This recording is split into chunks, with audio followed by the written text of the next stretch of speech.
Russian and Chinese সায়েন্টিস্টদেরকে নিয়ে একটা জিনিস ডিসকভার করেছে। তারা বলছে যে সৃষ্টিতে তো পেয়ার আছে, কিন্তু না, they have derived a word from the Quran. They said যে না, প্রতিটা সৃষ্টি একটা পেয়ার। যেমন আমি একটা জোড়া।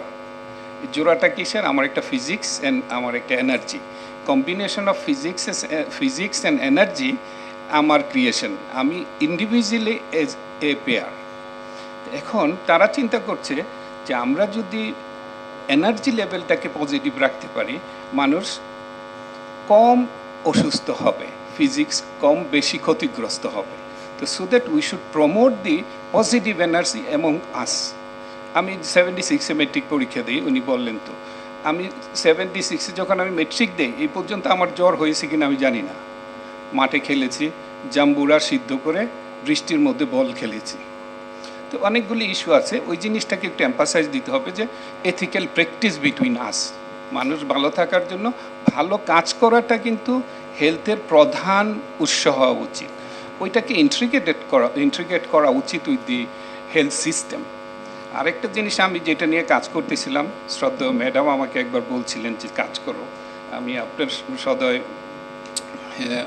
দৃষ্টি আকর্ষণ বলছি যে রিক্সাওয়ালা, যে রিক্সা চালান, কৃষক, ফিশারম্যান, তারা যদি হার্ট অ্যাটাক করে কি হবে? এটার পিছনে একটা সলিউশন বের করা দরকার। আমি একটা প্রেজেন্টেশন দিয়েছিলাম ওনাকে, আমার কাছে আছে এটা, আমি এখনও চেষ্টা করতেছি কনভে করার জন্য, যে আসলে তো তাই।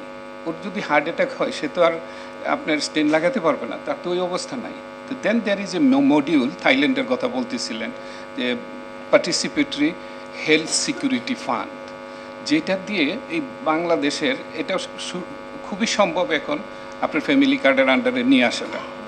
তো এটাকে ইন্টিগ্রেটেড করে অ্যাটলিস্ট ওদের জন্য একটা হেলথ সিকিউরিটি ফান্ড করা যায় কি না, তারাও পার্টিসিপেট করলো 100 টাকা 200 টাকা মাসে, এবং ওইটাকে দিয়ে তাদেরকে মানে গ্যারান্টেড একটা দেওয়া যায় কি না স্বাস্থ্যসেবা মেজর ডিজিজের জন্য, হার্ট, কিডনি অ্যান্ড আদার্সের জন্য।